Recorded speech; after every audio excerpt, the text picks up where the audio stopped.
We're here ready with the school supplies to be sent to Gulisi school in Dangriga. So we just wanted to document what we're sending and hopefully fill up not one but two, maybe three barrels.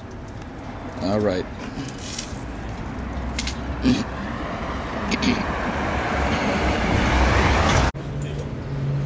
This is what we got so far. The school supplies. And this is one barrel. And we still got more supplies to go. So it's plenty of books, CTR, computer, screen, monitor, glue. So we're still gonna pack up a little bit more.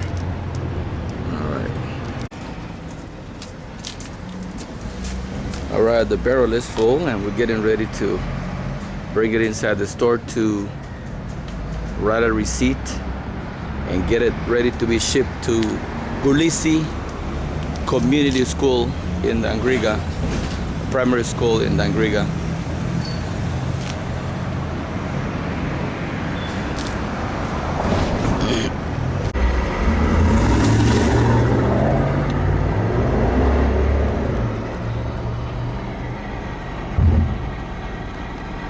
Total amount paid was $235, which includes all the school supplies, new and used, for a value of $200 plus 35% duty to be paid to the Belize government. So the total was $235 to ship out through Bluefield.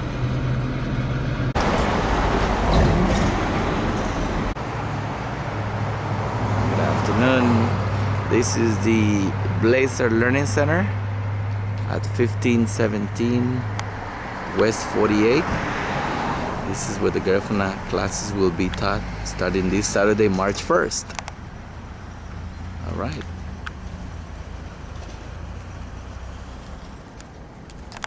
Right there. Christian, how you doing, man?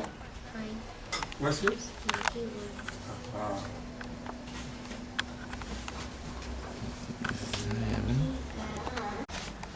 Walk around, feel free. Thanks, man. When you're ready to holler at me, sit down. Okay, thanks. Believe it. B-E-N-D. This is the resource center. This is the library. That's good. The office. It's the main table here. It's the kitchen. It's the office. The restroom.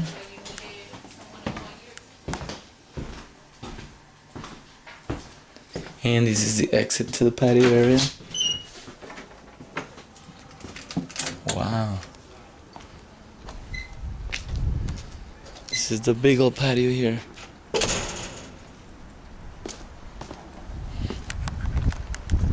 This is where the next classroom is at. We're gonna try to take a picture of the window. And we're again at the Blazer Learning Center.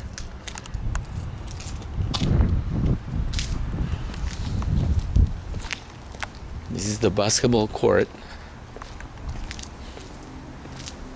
As you can see, the classroom is closed. Okay, I guess.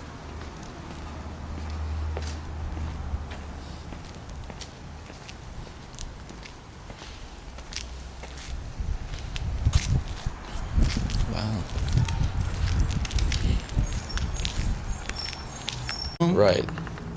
This one was perfect. This one is probably for the kids.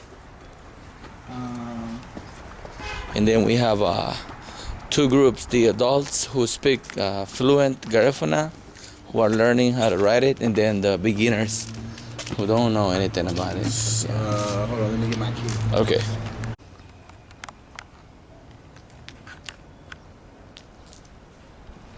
So we're gonna revisit the classroom again. This is where we might probably have the kids learn through drumming and singing. They have a chalkboard. The setting is perfect for classes.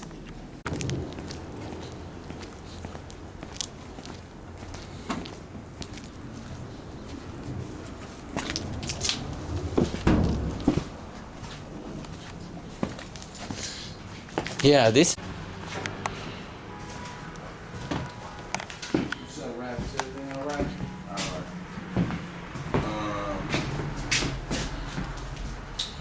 Yeah. Can you divide one of the rooms, or Yeah. do you need 3 separate spaces? Then we'll have the adults, beginners here, the advanced in the back room over there, and then the kids in the patio. And they'll be drumming? Not all the time. He said he will do it at maybe around noon time. Classes start at 10, and then by maybe 12 o'clock, between 12:30 and 1, be some drumming going on. Okay. But it's not that loud. I know you a freak, but you know I ain't gonna say shit.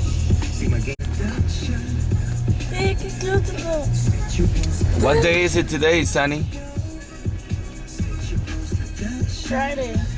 No, today is Wednesday, right? What are you gonna do in school today? Learn. What else? Learn. Can you tell the audience a little bit of Spanish so they know you speak Hola. Spanish?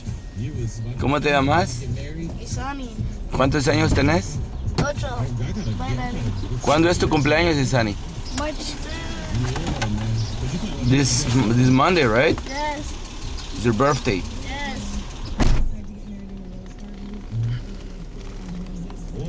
Bye, Isani.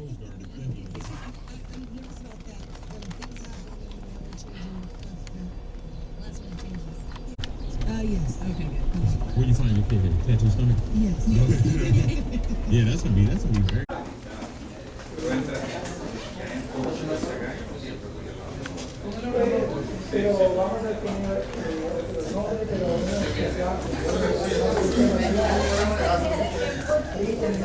We're here at the Guatemalan Consulate, ready for the meeting to start regarding the Ministry of Foreign Affairs.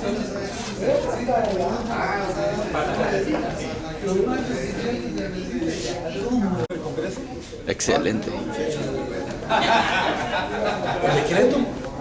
¿De los inmigrantes? Del inmigrante, sí, les quiero dar ese decreto para que se den cuenta de que quieren tomar en cuenta todos los grupos, y más que todo para que tengan acceso ustedes a tener información del gobierno.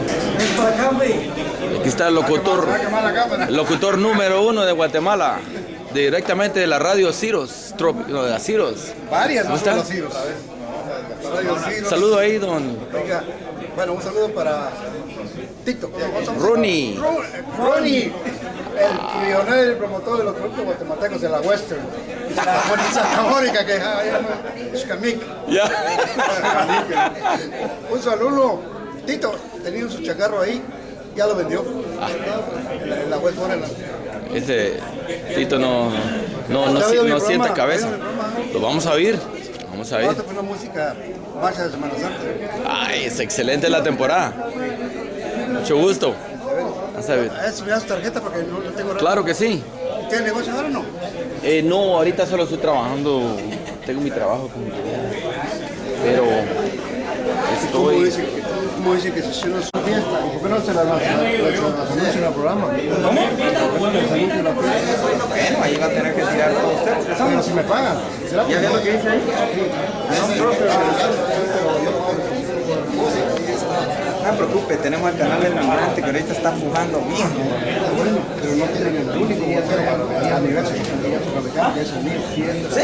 Como 22 años a radio.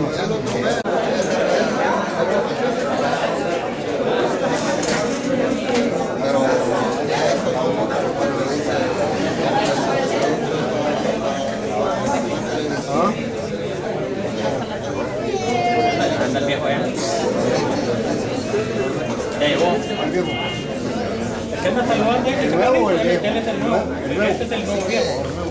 Oh, el de mi compadre, no lo conozco. Este es el que sustituye a Marta Aguirre. Oh, aquella que venía. Él es el encargado del tema mexicano. Aquella que venía a hacer pajas. ¿Qué crees que tenga este? ¿Usted tiene dónde queda? Muy buenas noches, tengan todos. Voy a robar un momento de su atención. Muchas gracias. Señor viceministro Miguel Ángel Ibarra, licenciado Eric Maldonado, director general de Asuntos Migratorios y Consulares, licenciado Pablo García, Miguel Ángel Ibarra, perdón, y a quien gustosamente tengo el honor de presentárselos.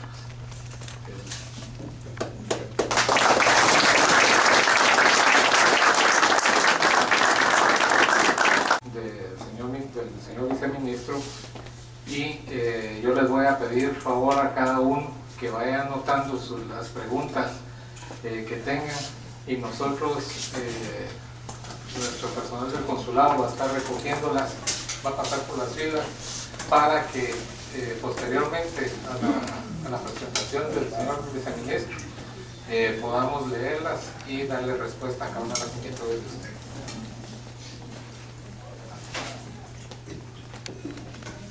Bueno, muchas gracias, compatriotas todos, especialmente a nuestro cónsul acá en Los Ángeles. También está nuestra cónsul de Speaking Spanish, you will understand. He'll translate, or Ruben will translate. It's okay. We're here with Ms. Cheryl Morales from GAHFU, Dr. Luther Castil from City Boyan Hospital in Honduras, and Mr. Ruben Reyes. Like when I went to Guatemala for the first time and I left my family in Guatemala, the little bit of Spanish that I understood and spoke, and a little bit of Garifuna.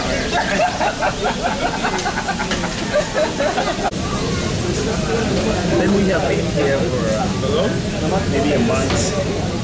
No, hay que Socializing the concept of our project at the university, different universities. We were first in a meeting in Birmingham, Alabama, with 50 doctors who were coordinating different things here. And another part of Central America. And after that, we met in Auburn, with the head of the University, of Veterinary University, trying to get some vet teams to go to Honduras and treat the animals who live among the people in the community. We already have 2 traveling to Honduras, but this year will be like 4 or 6 vet teams after that meeting, and some professor will donate some of the medicine they will take for animals. We traveled to Atlanta and meet with Morehouse University of Medicine with Dr. Patrice, with the dean, and met with Dr. Brown, who is the coordinator of the area of pediatrician at the Emory School of Medicine in Atlanta, sharing this concept of that project. And after that, we traveled to Pittsburgh, Pennsylvania. We did a grand round and we did at the Mikey hospitals there. And we did like 3 conferences with the residents and the students from the University of Medicine in Pittsburgh. All of these about global health. Washington DC, New York, New Jersey, trying to meet some pharmaceutical company. Sacramento, meeting with some of the people from the legislature. We were presented at the floor of the assembly in Sacramento like a week ago. Assembly member Karen Last and Mervyn Diamond and Joe Porto did the presentation. After that, we traveled to Oakland to some meeting in San Jose, in Santa Barbara yesterday, the day before yesterday, to at the showing of the movie Salud. I don't know if you saw Salud already. It's a movie about the global health and the cooperation of human government and how they train people from the developing countries and they can return back to the community and continue helping people in the healthcare. And when they joined the Salud, there were like 700 people. Salud is many. And we had this small meeting yesterday just to share with people with the Castil. We were very interested to share with you guys. We have been reading about what we are doing and what we are trying to do in this process. Then we have here a small power plant that have been presenting to the doctors and different universities, understand the need for more personnel for how can be able to address global health problems, understand the global health education, and enhance the ability to work cross-cultural. You can read it better, understand the global health education can better prepare residents and students. The other recognized differences in health practices, understand the challenge, and the other understand the importance of interacting with individuals. And we'll be addressing that objective, talking about Garifuna culture. Garifuna right up to Honduras, you know that. Yeah, we are located in this Atlantic Coast, and Siriboya is one of the communities located in the center of the community, the more difficult to access country in Honduras. Then we decide to start a model of our project in Siriboya right here. There's my people in Honduras. We go. Now we preserve our culture. Beautiful. And we have been discussing three important elements in this process, because we are not thinking only to build a hospital. We're thinking about how can we create and design alternative model of healthcare that will be free for people who don't have access. Not only for Honduras, trying to build the model in the Garifuna community in Honduras. I think Garifuna people now have the opportunity that they can help us to build the model that we can reply in different part of the country, but the different part of Latin America. Then now in August, we will have a meeting with 50 doctors who are coming from 28 different countries that we can discuss all those elements and how can we reply this idea that we are doing in Honduras, how can we reply in other part of the country, in Haiti. Then there will come some doctors from Haiti, from South America and Central America, and from Africa to be discussing the model. One of the first elements of this model is the human resources. How can we train more human resources? How can we build the infrastructure? But the most important thing is how can we build the continuity and sustainability of our resources within our Then we start with that, how we train human resources. We have this opportunity. After the hurricane Nice, Cuba sent doctors to Honduras, but after that Cuban people were thinking that it was really difficult for Cuban to permanent in our country. Then they decided to build a Latin American medical school and create their program and select, go to the developing country and take some young people from there, train them as a doctor and return back. Then we got this opportunity to go to Cuba and train as a doctor. Now after we finish, the first student got in 2005. Now we have 8 doctors in our hospital where we are building, then doing the continuation of the residency. They have to do the residency and family medicine in their communities. But those doctors who are doing the residency, they are expected to train the local midwives and auxiliary nurses in the communities. And now we have 86 midwives in training, 15 auxiliary nurses in training, and another group of like a 50 voluntary training who work in healthcare in the community. And expanding this network to other universities and other parts of the United States. How we are doing with the second one about how we build the infrastructure. Since 2005, the first doctor become graduated in Cuba, then we decided to go back and start. But before that, we started this work in 2002. Then meeting with the students and deciding with the students how can they donate their vacation, Garifuna students, how can they donate 15 days of their 20 days of vacation and go and work in the community for 15 days to more forest community. Then we decided to do that. Then after 2005, we were looking for the way how to do it, how to build infrastructure. And then we're looking for help, sending some proposals. Then some of my brothers from Sacramento, California, one of the secretary of union there, labor union, and decided to help us collecting some money. And the community give the voluntary works to help in building the restaurant. And now we're trying to share this concept with some of the people. It was difficult to think about sustainability before you're facing this reality of people needing healthcare, children dying, women dying, and laborers. It was difficult to do that. Then we decided to join those things. We started to build the hospital, and with that, helping people and building infrastructure.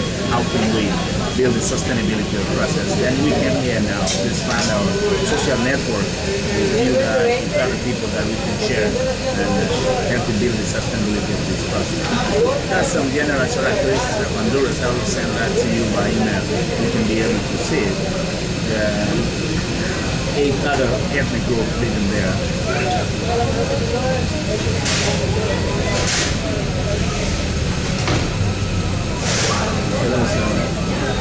But you can see there's life expectancy is not true that the government say, but it's like a 52 and 54. Really what's happening in Honduras. The health challenges, the morbidity in the country. If we see the morbidity, one of the important things in morbidity is it's a preventable disease. And we have the mortality, the 10 cases of mortality. And diabetes and hypertension, we get in the 3rd place and the 4th place, and HIV too in the area. Then after 1 year and 4 months of our work now in the area, we have been getting this result. The infant mortality is 30.8. Now we have infant mortality in our area where we work in San Juan. And the maternal mortality, we have been reducing a little bit the half. Because, our goal is how to try. Yeah, that's what the mother dies. This is one of our reality we face there. Not only Garifuna people, the Latinos people who live after the mountain, they facing the reality. Because if you will see in Honduras, we have a 1 bed for 1,000 people. We have 1 doctor for every. We think about some of that solution. Then we decide to donate our vacation to work in the Northwest area, to travel with our students working. And it was a dynamic to help the student to make the commitment with the community, and they can return back. One of our biggest problems is after we train, we don't want to return back to the community. Nobody wants to go back to the community. Some normal. Then we decide that how can we build that commitment between the community and the new doctor group. Then we decide to do that every vacation. They can go to the community and work there, identify, and some community we can reach by 4x4, 4-wheel drive next to the ocean, to the beach, driving to the beach, some by boats, some walking, some by horse. This is some of the reality that people are facing if they're looking for healthcare. We come as far as community. Then we decide to meet with the community and select the community will be the building. We get a piece of land, the people donate a piece of land, then we build this small share facility there. Then we start with 10 people like this. Make people believe in that we will bring it up to the community. And in those areas, people don't believe in nothing because the politicians can every 4 years. They're alive people. They don't believe in it. Then we had to build something to make the people, that we believe that we are bringing healthcare. This was small rooms there, like 7 rooms. Then we get the first $10,000 from the labor movement for Sacramento, and we get people doing voluntary work when we start the buildings. Women are very supportive of this process. They are the key of this process. And all the people were helping building the hospital. We raise to this level, this one. Then when we get to this one, then we decide to the government will give it, then they decide to send us 7 doctors, and they can start giving facility, even though we didn't finish yet the hospital. Then we work in there, then we get to this level. Now we have this building ready. Now in this building, we are open this building already. We have 7 Cuban doctors and 8 Garifuna doctors who are training in Cuba, where they are doing the residency in family medicine, working full time there. We have the living room there. We have an exam room, ambulatory room, external consulting lab, dentistry. Then nursing is this part of the entrance of our hospital. And now we're trying to expand now because in reality that's what we want to really build. Then this is the part we already built now. Now we were traveling, socializing, and trying to do some fundraising to build this wing and this other wing. This wing will be the surgery room. You know, there will be the surgery room, and upstairs will be the pediatric room. And here will be physiotherapy room and optometry rooms and natural medicine. You know, and back here will be the classroom and the library. We already built this one. Is this a natural medicine? Yeah, natural. That's what I heard. Yeah. Then because we'll be using. Aquí va a ser la cirugía. Oh, and pediatric. Yeah, okay, good. Yeah. Then it will be natural medicine because we have already, we are Garifuna culture, but we are next to the resources. We have the sea. We can do some thalassoterapia. Thalassoterapia is one of the advantages of the science to create a pregnant woman in the sea with, you know, in different part of the waters, you know. We can use the fungotherapia. We have the, you know, different things that they can be helping with the resources of the water in the community. How can we use that for helping people? Then we are now trying to grow a building. There are 2 wings, but we're still even building the process. We have that how we can do the sustainability of this project. We have 15 doctors. They need to eat, you know, they need to dress, and all of them are working for free. We have the attendance since 1 year and 6 months, 68,340 people. All of them for free. Then we have been developing a system. We have been developing a system because it's difficult to concentrate all the doctors in the hospital. We are talking about how can people can have access to the healthcare. Then we map an area of approximately 86,000 people. Garifuna community, Mosquito community, was another indigenous group, and non-Garifuna people, Latinos people, who are poor people living out on the mountain. 86,000 people. We map the area and open a small clinic in different part of this. We have a 12 small different clinic in our area we map. We have 1 doctor there living full time, and they come in the weekend to the hospitals. Okay. But we have a staff of full time 4 doctors at the hospital working full time. People, that's what you see. Doctors, they're working inside the community with the people, working in preventive medicine there, inside the community with the people, you know, teaching the people about preventive medicine and taking care of people inside the community. Then we have a program with the midwife. We already have 86 midwives, you know, how we are training midwives and some help from Sacramento, but we have now our gynecologists there working full time with the midwife from Cuba who are working there. Then we have another program, that introducing new alternatives because of the reality that what we are facing there is different pathologies like back pain and cervical pain and women specifically, because people have to care wool every day to cook the children food.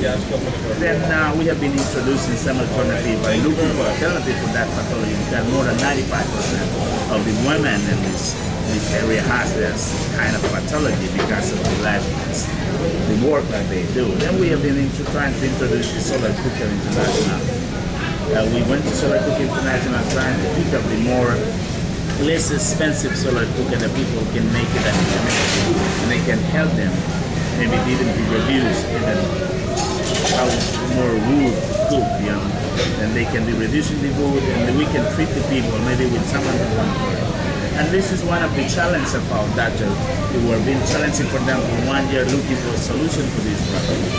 Even addressing the medicine and the new concept what we were working, not only in the biological way, the psychological and social way, the environment where the people live.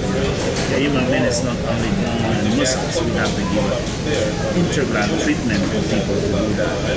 And That's why we were looking for solution for this problem, because it's in a biological way.